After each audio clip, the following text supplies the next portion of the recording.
안녕하십니까? 네, 우리 꽃들이 나와서 방실방실하니까 다들 그냥 너무너무 이렇게 환하게 웃고 즐거워하시고 참 좋네요. 저도 거기다 숟가락 하나를 얹어보려고 합니다. 하늘에서는 주 외에 누가 내게 있으리요? 땅에서는 주밖에 나의 사모할 자 없나이다. 내 육체와 마음은 쇠잔하나 하나님은 내 마음의 반석이시요 영원한 분기지시라. 시편 73편 25절 말씀. 와! 주의 자비가 내려.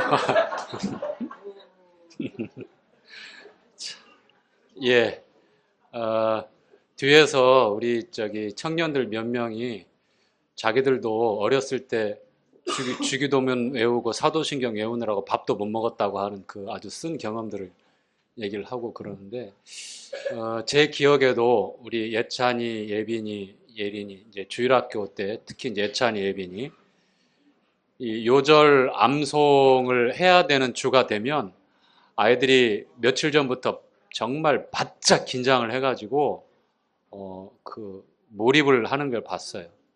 그래 가면서도 차에 안에서도 뭐라가 중얼중얼 거리는데 다행히 어, 아이들 다들 잘 그때 했는데 지금 그때 외웠던 거 우리 혹시 기억에 남았나 싶어서 물어보면 없겠죠? 예, 우리 주영이 형제님이 지금은 달란트 때문에 외우기도 하지만 이 말씀이 남아서 역사하기를 바란다고 하지만 그 기대사항으로 머무르면 그럴지도 모른다고 하는 아쉬움이 있는데 그런 것 같아요. 바짝 긴장해서 이런 그 시간을 앞두고 외우면 이제 그게 좀 오래오래 기억에 남고 그러면 좋은데 사실 그러지를 않더라고요. 그래서 아쉬운데 어쨌거나 이런 말씀 암송하는 거 이게 어려서부터 훈련이 되면 참 좋은 것 같아요. 어, 제 경우도 보니까 어, 그 지금 외우려고 하면 잘 안 외워지겠죠, 그렇죠? 예, 여러분들은 잘 외워지죠.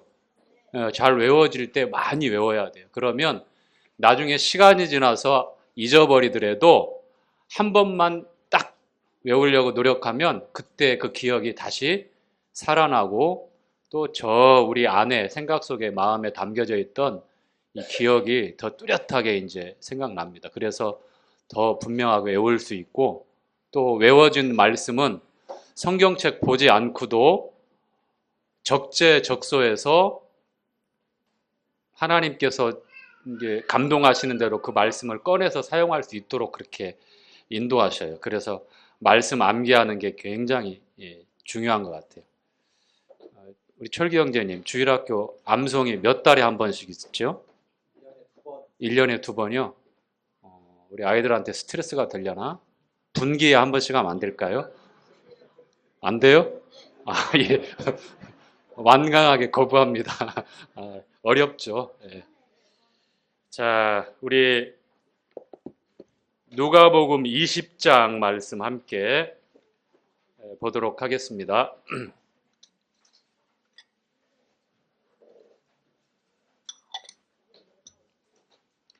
누가복음 20장 37절, 38절 두 구절 말씀 함께 읽도록 하겠습니다.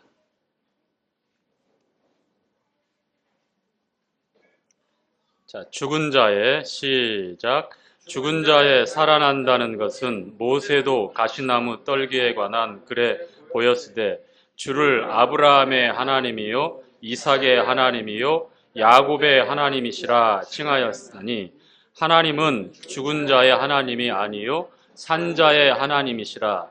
하나님에게는 모든 사람이 살았느니라 하시니. 자, 오늘 제목을 이렇게 해봤습니다. 살아있는 자의 하나님. 자, 하나님은 누구의 하나님이라고요? 예, 성경에는 산자의, living, 산자의 하나님으로 되어 있는데 우리가 현재 진행형으로 더 쉽게 이해할 수 있도록 살아있는 자의 하나님.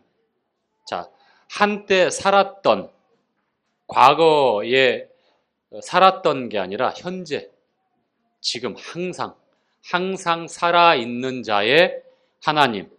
이렇게 제목을 붙여봤습니다. 자, 말씀의 배경은 예수님을 시험하는 한 질문입니다. 예수님을 시험하고 있는 그 대상은 누구냐면 사두개인이에요. 사두개인. 이 사두개인은 그 당시 예수님 당시에 바리새인과 더불어서 유대교의 대표적인 분파였어요.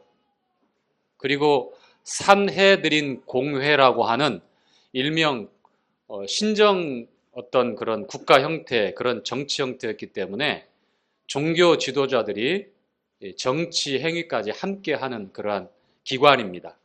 우리 이제 국회 같은 거죠. 그게 한 일부, 한 뭐 절반 정도가 될지 모르겠지만 절반은 사두개인, 절반은 바리새인들이 이렇게 여야 이렇게 나눠서 정치를 하는 것처럼 그렇게 시스템이 이루어진 것 같아요. 그런데 바리새인은 알다시피 율법을 중심으로 해서 보이지 않는 영적인 세계, 또 하나님께서 말씀하신 부활, 이런 것들을 다 믿는 사람들이었어요. 그런데 반대로 사두개인들은 보이지 않는 것들, 영적인 것들을 인정하거나 믿지를 않았어요. 그래서 부활을 믿지 않았습니다. 사람이 다시 산다는 것을 믿지 않았어요. 그래서 이제 주님을 시험하기 위해서 먼저는 헤롯 당원들이 감언 이설로 와가지고 가이사에게 새 바치는 게 맞느냐, 백성들에게 반감을 일으키려고. 우리가 일제 36년 그 치하에서 친일 행위를 하거나 일본에 이로운 어떤 그런 말이나 행동을 하게 되면 공적이 되잖아요. 공공의 적이 돼서 그렇게 미움을 받게 되고 따돌림을 당하게 되는데, 그러한 식으로 헤롯 당원들이 그 당시 로마가 이스라엘을 식민 지배하고 있었기 때문에 가이사에게, 로마에게 세금을 내는 게 맞는 거냐. 그래서 어떻게 답변하셨죠? 가이사의 것은 가이사에게, 하나님의 것은 하나님에게. 가이사의 형상이 새겨져 있는 주화, 그 화폐를 사용하고 있어요. 화폐가 이렇게 통일되었기 때문에. 그래서 로마의 지배를, 행정력을 다 경험하고 있기 때문에 그들이 사용하는 화폐가 지금 로마의 주화란 말이에요. 그래서 이 로마의 통치권이나 이 세상 권력에 대해서 직언을 하고, 그래, 당연히 세금을 내야지, 로마가 우리를 지배하고 우리는 그 지배권에 있잖아, 이렇게 얘기하면 어떻게 되겠어요? 주님이 억울하게 모함을 받고 이스라엘에서 공적이 될 수 있단 말이에요. 그래서 지혜롭게 주화 하나, 동전 하나를 가져와 봐라. 자기들이 주머니에 있거든요. 딱 자기들이 사용하는 동전, 화폐를 딱 보여주니까 거기에 가이사의 시저, 그 당시 로마의 황제 가이사라고 그랬어요. 시저의 형상이 새겨진 거예요. 그래서 하나를 보이면서 가이사의 것은 가이사에게, 이 세상에서 이루어지는 일들 마땅히 통치 권력에 행해야 될 거 있다. 너희들이 그 관할 아래 있다라는 의미고, 그 다음에 가이사의 것은 가이사에게, 그리고 하나님의 것은 하나님께. 그들이 놓치고 있었던 것. 주님은 정말 중요한 부분을 말씀하신 거죠. 이스라엘 백성들에게. 그래서 시험하기 위해서 왔던 헤롯 당원들이 말문이 막혀버렸어요. 그리고 이어서 첫 번째 시험은 통과하셨네 하고서 저 멀리서 팔짱 끼고 비웃는 무리가 있는데 바로 사두개인들입니다. 그래서 꼼짝달싹 못할 아주 난처한 질문을 던집니다. 어떤 겁니까? 칠형제가 있었는데 장남이 결혼을 했어요. 그런데 자식이, 후손을 보지 못하고 죽게 됩니다. 그러면 이스라엘에서는 율법에 계대 결혼이라고 하는 풍습이 있어요. 하나님의 법에. 즉 장남이 죽어서 후손이 없지만 그 가정에 후손을 일으켜서 그 장남의 이름이 끝나지 않도록, 그 계보가 끝나지 않도록, 그 가문이 계속될 수 있도록 형제들 가운데에 순서대로 형제들 가운데에 한 사람이 형수와 잠자리를 갖고 그리고 후손을 이어줄 수 있도록 하는 그 풍습이 있었어요. 그것이 우리가 지금 볼 때는 정말 어처구니 없는 풍습인 것 같은데 고대 사회의 계대 결혼이라고 그래서 이제 자식이 없이 죽어버리면 완전히 그 집안이 이제 잊혀지기 때문에 물론 DNA상 그 형의 씨는 아니지만 그 형의 이름으로 그 집안이 계속해서 이어질 수 있도록 하신 거예요. 자, 그래서 둘째가 그 책임을 다해서 이제 들어가서 그 책임을 다했는데 역시 또 자식이 생기잖아. 둘째가 죽게 되고 그러면 또 셋째. 그런 일은 없죠. 근데 만약이라고 하는 주님을 곤경에 처하기 위해서 7명이라고 하는 형제를 예를 들어서 7이 전부 다 한 형수, 한 아내를 취하고 한 형수를 취하고 다 죽게 되었다. 그리고 형수도 나중에 이제 수명을 다해서 죽게 됐는데 나중에 부활할 때에 7명이 한 여인을 취했는데 그러면 과연 누구의 아내가 되겠느냐? 첫째가 되겠느냐? 어떻게 되겠느냐? 뭐 7분의 1로 나눠서 아내를 나누는 거냐? 그렇게 아주 까다로운 질문을 한 겁니다. 부활에 바리새인들이 그거에 대해서 만약에 답변을 했다고 하면 굉장히 넌센스 어려웠을 것 같아요. 그렇죠? 그런데 우리 주님에게는 그게 절대 어려운 게 아니죠. 너희가 성경도 모르고 하나님의 능력도 모르기 때문에 오해하였도다. 부활 때에는 사람이 부활 때는 남성, 여성이라고 하는 어떤 성의 구별을 따라서 부활되는 것이 아니다. 자, 여기서 질문을 합니다. 우리 형제자매님들, 우리가 부활할 때 어떤 몸으로 부활할까요? 형제님은 형제님의 몸으로, 자매님은 자매님의 몸으로 이렇게 부활할까요? 자, 제일 앞에 있는 우리 지용이 형제가 한번 딱 얘기해봐요. 앞에 앉으면 그런 어려움이 있는가요? 걱정 마. 저 뒤에 사람 지금 질문하려고 내가 지금 저 뒤에 떨고 있는 거 봐요. 지용이 형제님, 어떤 몸으로 부활할 것 같아요? 아, 몸도 죽지 않는 몸으로 부활하게 됩니다. 예. 근데 우리 몸이 어떤 몸이 될 것인가에 대해서 우리 정확히 지금 모르잖아요. 그렇죠? 저기 뒤에 있는 우리 도성이 형제, 어떤 몸으로 부활할 것 같아요?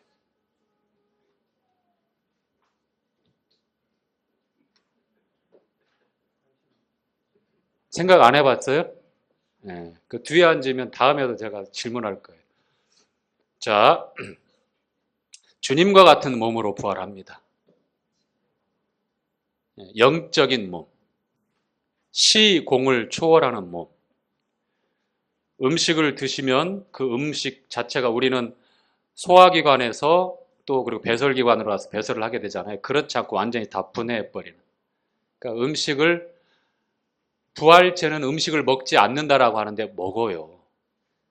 생명수도 마시고 생명과일도 먹고 그 다음에 소개된 음식은 없지만 그렇게 주님이 또 섭취하셨어요. 제자들이 주는 떡을 드셨고 조반을 친히 마련해서 갈릴리 바닷가에서 물고기도 주고 떡도 주고 서로 나누셨어요. 그렇죠? 주님과 같은 몸.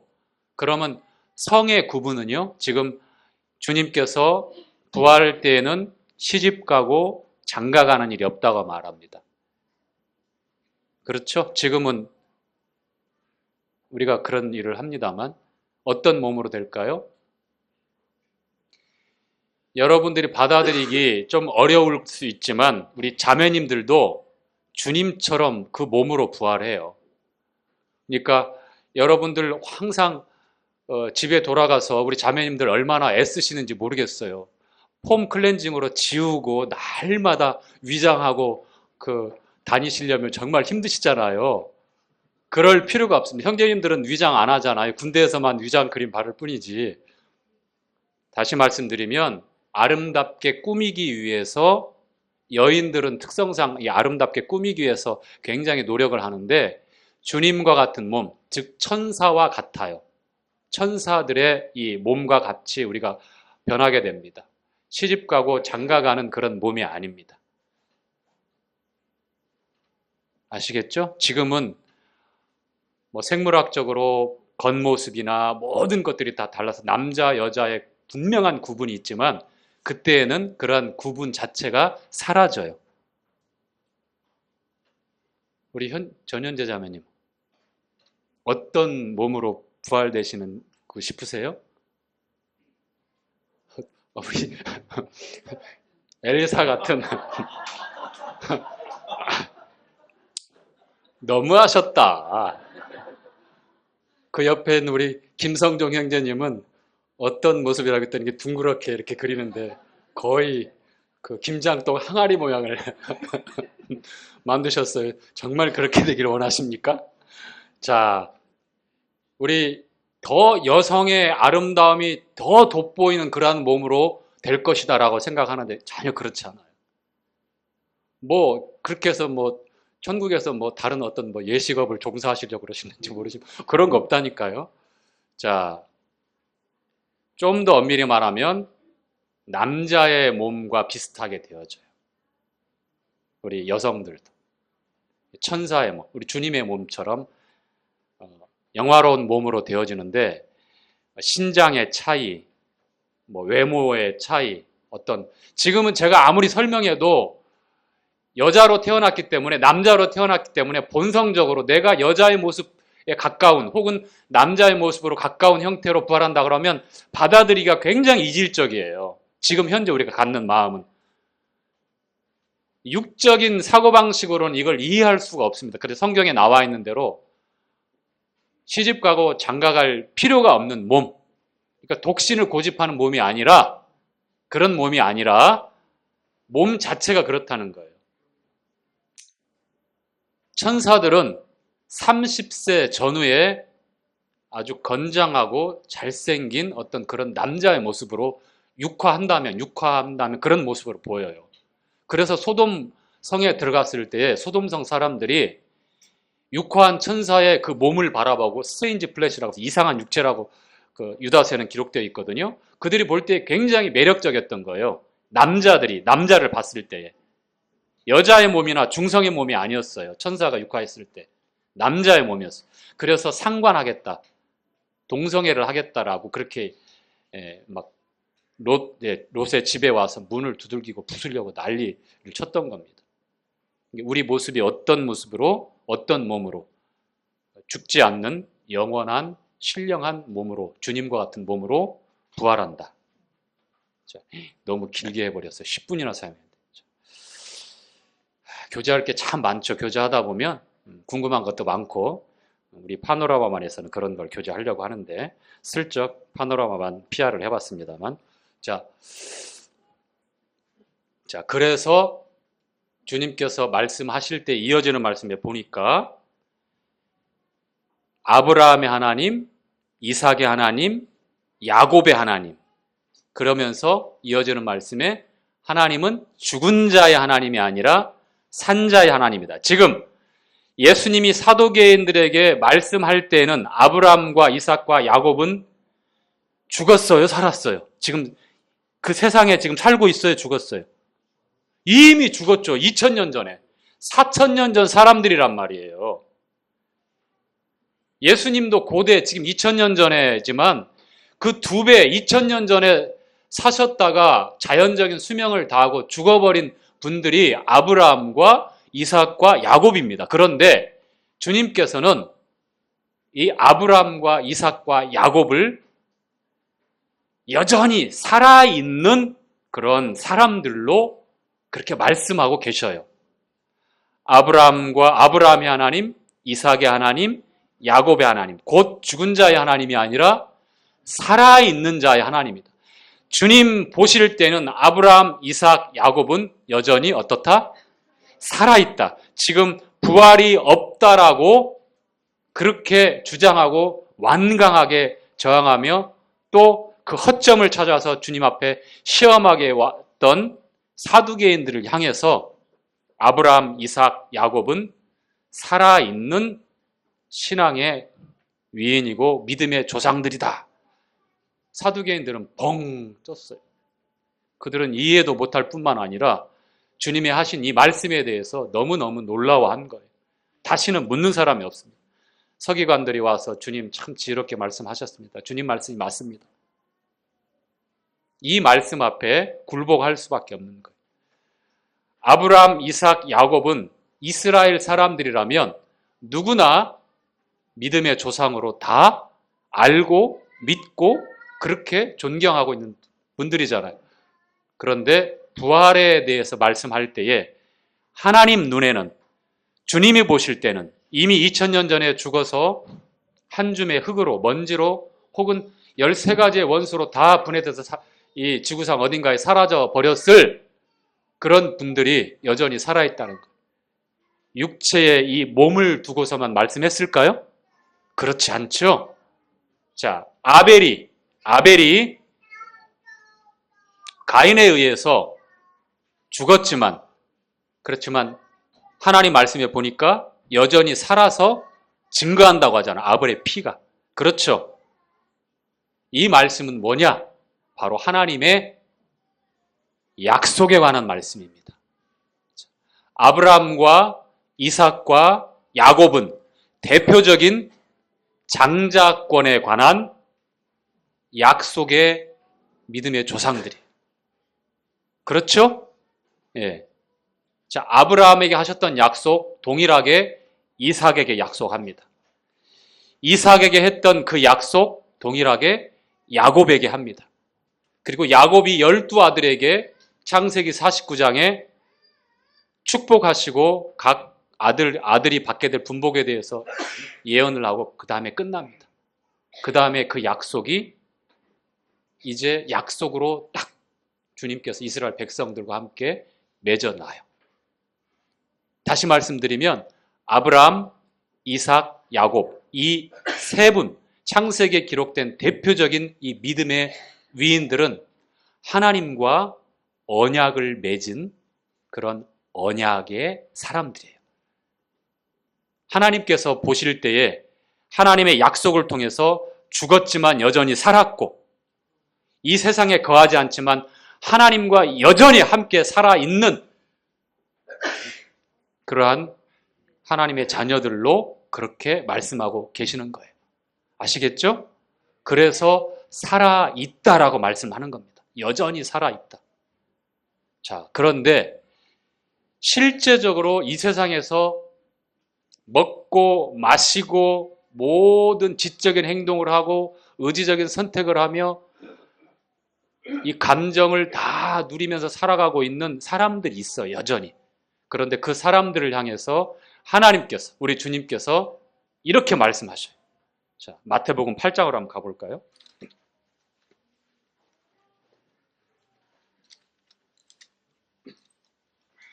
8장 21절,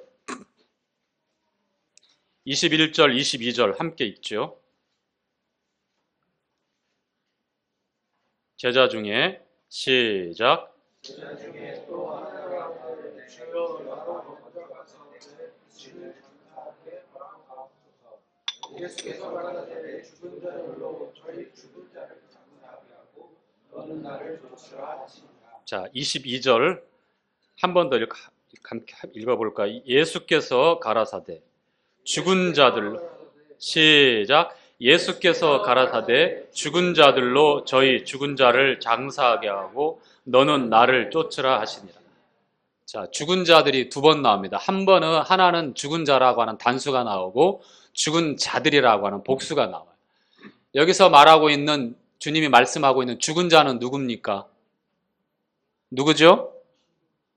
제자의 아버지예요. 지금 제자의 아버지가 실제로 노안으로 혹은 질병으로, 제자의 아버지니까 노안이 됐겠죠. 자연 수명을 다하고 육체의 생명이 끝났어요.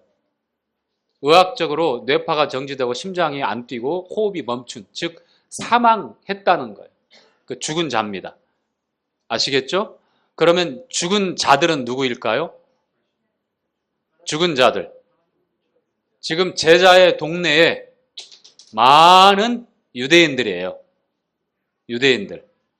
근데 그 사람들이 어떻게 해요? 여전히 아침에 밥 먹었을까요? 안 먹었을까요? 먹었어요. 어떤 사람은 일어나자마자 화장실 다녀왔을 거예요. 자, 그리고 주말이라고 이 가운데 그 제자의 동네에 둘레길도 산보도 했을 것이고 조깅도 했을 거예요. 그렇죠? 예. 그 다음에 뭐 여러 가지 살아있기 때문에 살아있는 그 사람이 할 수 있는 그런 일들을 계획해서 하고 있는 사람들입니다. 그리고 장례를 지낸다고 하는 것은 뭔가를 운반을 하고 가서 애곡도 하고 여러 가지 살아있기 때문에 그 일들을 할 수 있는 사람들이에요. 그런데 그 살아있는 사람들을 향해서 예수님께서 뭐라고 말씀하셨어요? 죽은 자들. 왜 그렇게 말씀하셨을까요? 저희 죽은 자를 죽은 자들로 장사하게 하라고 말씀합니다. 약속이 없어요. 약속을 받아들이지 않았습니다. 약속을 붙들지 않았습니다. 예수님 당시에는 제자처럼 예수님을 영접하지 않았습니다.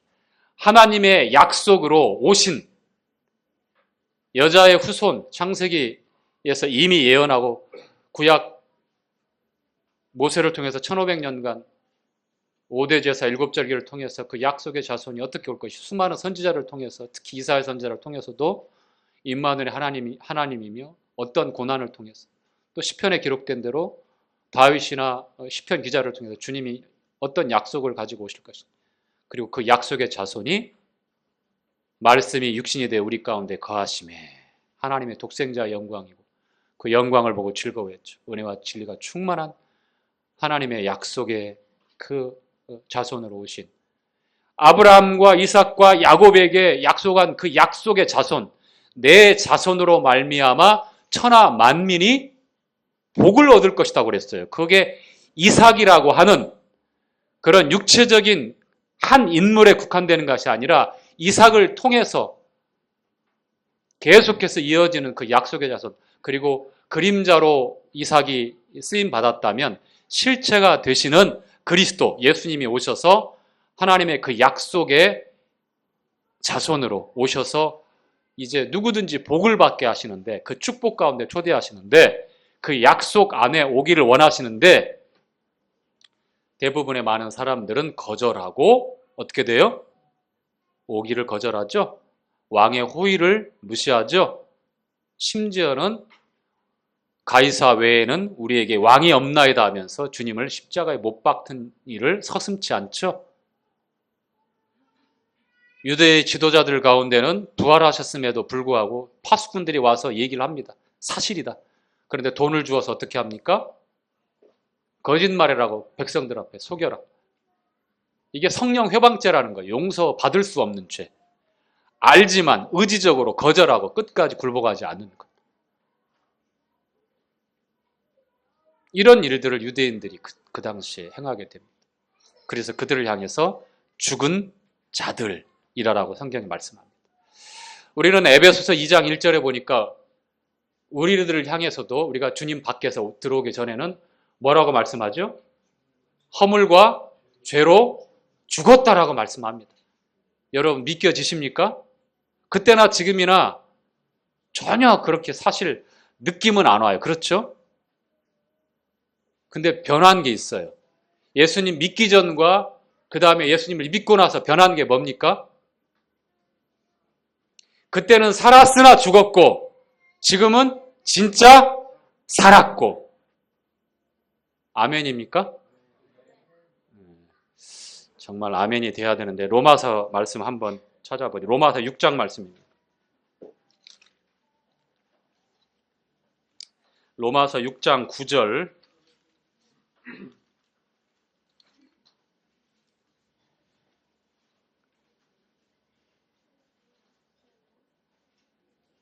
(9절) 10절 11절까지 세 구절 함께 읽어봅시다. 9, 10, 11 세 구절이죠. 자, 이는 시작. 이는 그리스도께서 죽은 자 가운데서 사셨음에 다시 죽지 아니하시고 사망이 다시 그를 주장치 못할 줄을 알미로다. 그의 죽으심은 죄에 대하여 단번에 죽으심이요 그의 살으심은 하나님께 대하여 살으심이니 이와 같이 너희도 너희 자신을 죄에 대하여는 죽은 자요 그리스도 예수 안에서 하나님을 대하여는 산 자로 여길지어다. 자, 마지막 11절에 이와 같이 너희도 죄에 대하여는 어떻게 여기라고요? 죽은 자로 여겨라. 왜냐하면 주님과 함께 심판받았기 때문에. 죽어서 거기서 끝납니까? 묻혔죠. 완전히 묻혔어요.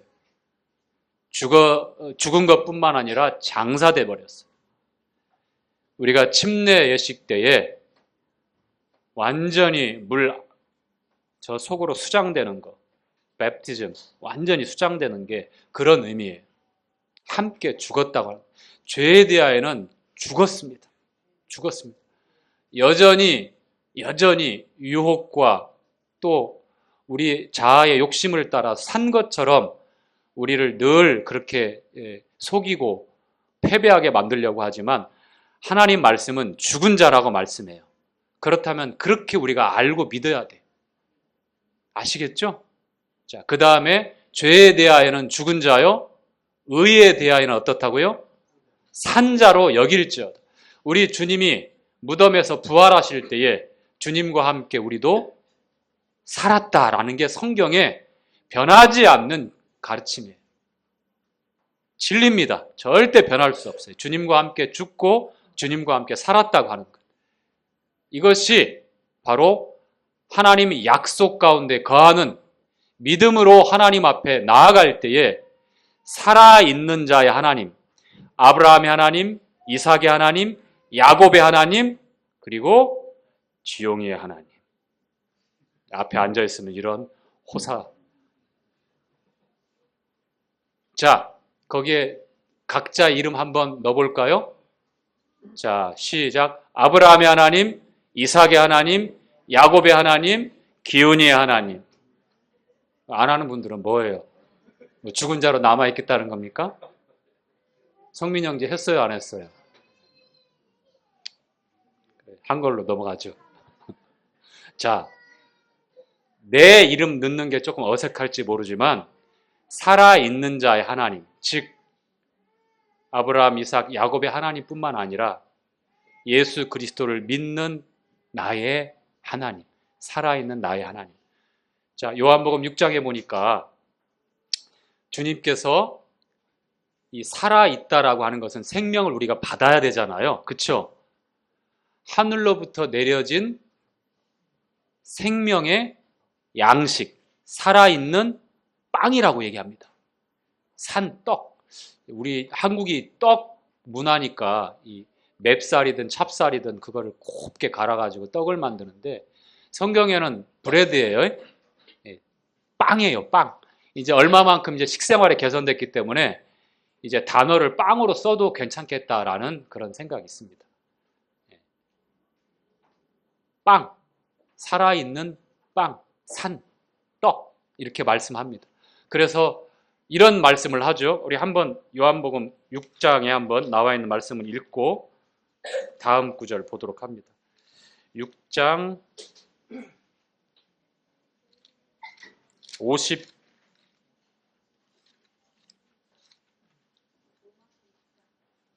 요한복음입니다. 로마서가 아니에요. 6장 51절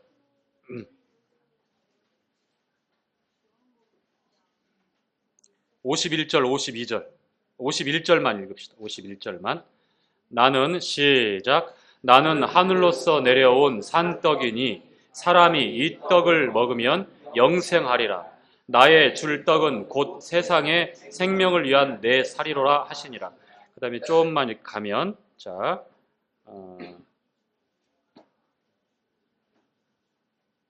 54절 시작. 내 살을 먹고 내 피를 마시는 자는 영생을 가졌고 마지막 날에 내가 그를 다시 살리리라. 55절 내 살은 참된 양식이요 내 피는 참된 음료로다. 56절 내 살을 먹고 내 피를 마시는 자는 내 안에 거하고 나도 그 안에 거하나니. 57절 살아계신 아버지께서 나를 보내심에 내가 아버지로 인하여 사는 것 같이 나를 먹는 그 사람도 나로 인하여 살리라. 아멘. 예, 살아있는 하나님, 살아있는 자의 하나님이라고 했을 때 바로 예수님을 통해서 하나님 앞에 우리가 살아있다라고 하는 거예요. 죄에 대하여는 죽고 의에 대하여는 살았다라고 어떻게 하라고요? 우기라고요? 여길지어다.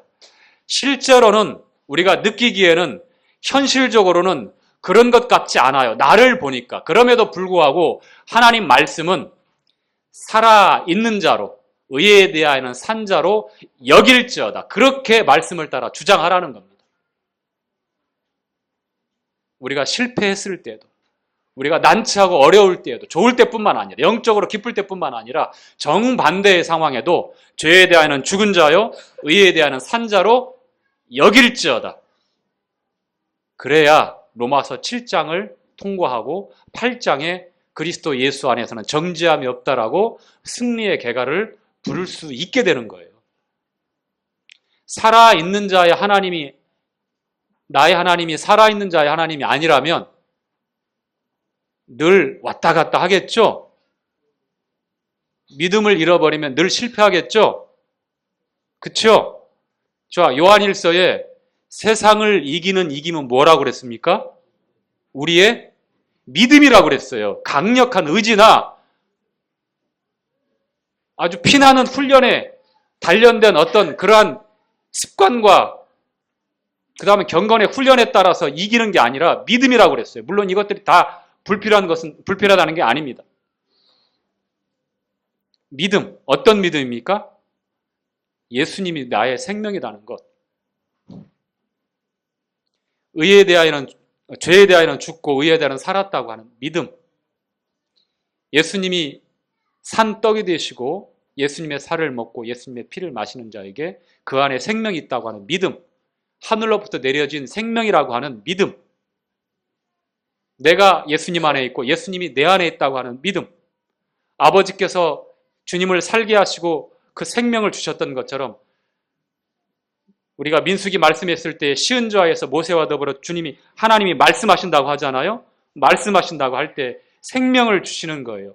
말씀은 생명입니다. 생명. 요한일서에서 강조하고 있는 것 중에 크게 세 가지가 있습니다. 하나님은 빛이시라. 두 번째, 하나님은 사랑이시라. 그리고 요한복음과 요한일서에 강조되는 부분이 하나님은 생명이라고 말합니다. 그래서 주님께서 요한복음 14장 6절에 내가 곧 길이요 진리요 생명이니, the life, 생명이니. 자, 이 믿음을 가지셔야 됩니다. 이 믿음을 가지고 여길지어다. 아시겠죠? 자, 마지막 한 말씀 찾아보고 그러면 이제 우리가 어떤 길에서 어디를 향해서 신앙 믿고 바라보며 걸어가는지 히브리서 말씀 보겠습니다. 히브리서 10장 9절입니다. 히브리서 10장 19절이네요. 9절이 아니고.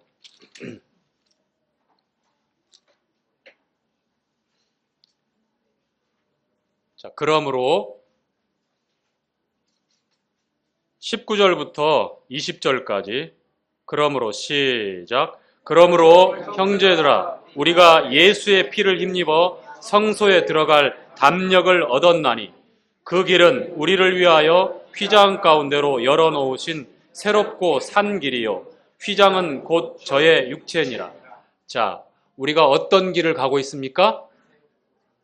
새로운 길, 그리고 산 길인데 리빙 웨이예요. 살아있는 길.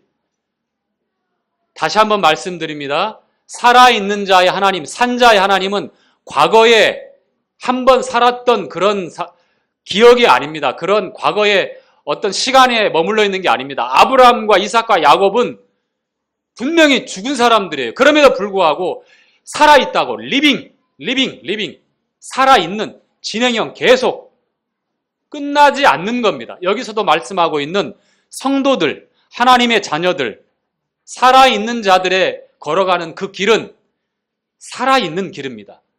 우리 주님이 열어놓으신 살아있는 길, 누구와 함께 가는 길? 주님과 함께 가는 길, 믿음으로 가는 길. 그 방향과 목적지는 어디입니까? 지성소입니다. 지극히 거룩한 장소잖아요. 그렇죠? 휘장이 위로부터 아래까지 찢어졌기 때문에 누구든지 여기서 믿음, 그리스도 밖에 있는 믿음 없이 살아있는 길에 들어갈 수도 없고 걸어갈 수도 없고 지성소를 향하여 그 눈을 맞출 수도 없어요. 죽은 자들은 안 됩니다. 살아있는 자의 하나님이라고 했을 때 살아있는 자들이 가는 길이에요. 여러분들 그 길 가고 계시죠? 어제까지만 가셨어요? 앞으로 갈 자신 없으세요? 아니죠? 오늘 또 가는 거고요. 내일 또 가는 거고요. 계속 가는 거예요. To be continue. 멈추지 않고 쉬지 않고 계속 가는 겁니다. 누구와 함께요? 주님과 함께 믿음으로 가는 길입니다. 왜냐하면 우리가 살아있는 자이기 때문에 살아있는 길을 가는 것이고요. 하나님이 거하시는 주님의 보좌가 있는 시은자가 있는 생명을 주시는 말씀하시는 그 은혜의 자리에 우리가 가는 거예요. 어제까지만이 아니라 오늘까지만이 아니라 내일도 모레도 계속해서. 자, 함께 지성소를 향해서 살아있는 길에 접어든 형제자매님들 함께 갑시다. 이게 어떤 정치인들이 얘기하는 것 같은데, 자, 함께 갑시다. 시작. 함께 갑시다.